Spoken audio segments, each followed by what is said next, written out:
ইনশাআল্লাহ এভাবে যদি আগায় ডাকসু চাকসু জাকসু নির্বাচন হয়েছে না রাকসু হয়েছে, আমরা বিজয়ী হয়েছি তো। বিরোধীরা কি মনে করছিল আর এরা কয়টা ভোট পাবে মনে করছিল না?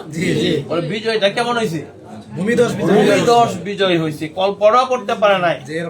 এখানে এইভাবেই কাজ করছে, ছাত্রদের পিছনে ছাত্রীদের পিছনে এইভাবেই কাজ করছে।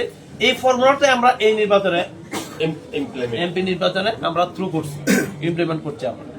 তাহলে আল্লাহর রহমতে কি বরকত পাওয়া যাবে না? ইনশাআল্লাহ এইভাবে কাজ করে। আর আমাদের তো মাঠে আরো প্রার্থী থাকবে, তাই না? আমরা কারো ব্যাপারে কোনো বদনাম বলবো না, কোন দলের বদনাম বলা দরকার নাই।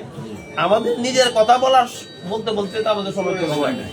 আমরা কোন দলের বদনাম বলবো না, কোন প্রার্থীর বদনাম বলবো না, আমাদের প্রার্থীর কথা বলবো নাকি। নিজের জিনিসটা ভালো, বাজারে গিয়ে এটা বলার মধ্যে কোনো দোষ নাই। আপনারটা খারাপ, এটা বলার মধ্যে কিছু দোষ আছে। খারাপ হইলেও খারাপ বলাটার মধ্যে কিছু দোষ আছে।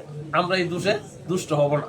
আমাদেরটা ভালো এটা বলবো, আমাদের প্রার্থী ভালো, আমাদের ইসলামী দল ভালো, আমাদের কর্মসূচি ভালো, আমাদের নির্বাচনী ইশতেহার ভালো। ইশতেহার তো আসবে, আমরা কি করব এটা আসবে আরো কিছুদিন পরে। এটা ভালো, এটা আমরা বলবো। আর পাশাপাশি হ্যাঁ ভোট একটা আছে, না ভোট আছে নাকি। জুলাই সনদের পক্ষে যারা, তারা কি হ্যাঁ পক্ষে ঠিক চিহ্ন দিবে, এটাও বলবেন। দাঁড়িপাল্লাতে ডাইরেক্ট সিল মারবো, আর হ্যাঁ ভোটের মধ্যে কি ঠিক চিহ্ন দিব।